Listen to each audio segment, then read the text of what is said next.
उनकी पूजा अर्चना में लग गए। वे दोनों भगवान भोलेनाथ से प्रार्थना करते हुए कहने लगे, हे प्रभु, आप कृपा करके हमें पुत्र की मृत्यु होने के दुख को सहन करने की शक्ति दीजिए। हम जानते हैं कि जो भी किसी के भाग्य में लिखा होता है उसे कोई बदल नहीं सकता, वो होकर ही रहता है। परंतु हमारे लिए यह समय बहुत ही कठिन है। उधर राजकुमार शौर्यवीर की पत्नी अपने दैनिक धर्म कर्म के कामों में लगी हुई थी।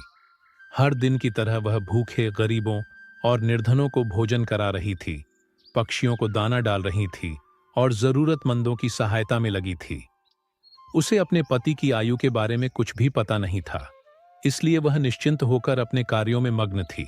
इसी बीच यमलोक में धर्मराज जी ने देखा कि आज राजकुमार शौर्यवीर की मृत्यु का दिन है, तो उन्होंने तुरंत ही अपने 2 प्रमुख दूतों को बुलाया और उन्हें आदेश दिया, जाओ और अब से कुछ समय बाद राजकुमार शौर्यवीर के प्राण उसके शरीर से निकालकर अपने साथ यमलोक ले आओ। परंतु ध्यान रहे कि उसकी मृत्यु एक विशेष कारण से होनी है। उसकी मृत्यु एक सांड द्वारा उसे पीछे से ठोकर मारने से ही होगी। जब वह सांड राजकुमार शौर्यवीर को पीछे से ठोकर मारेगा, तभी उसके प्राण हमारे पास आ सकेंगे।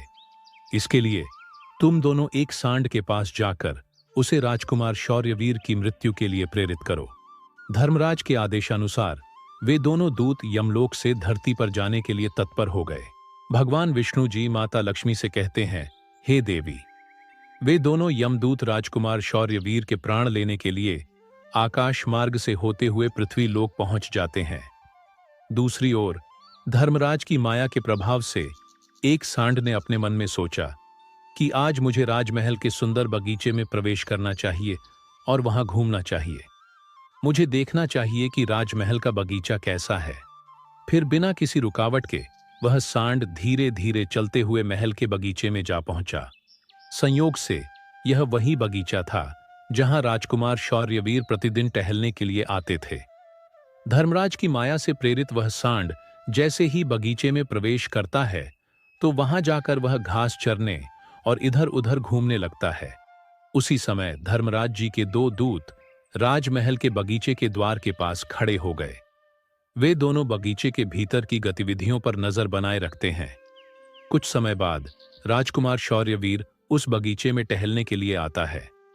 राजकुमार शौर्यवीर को सांड के वहां होने का एहसास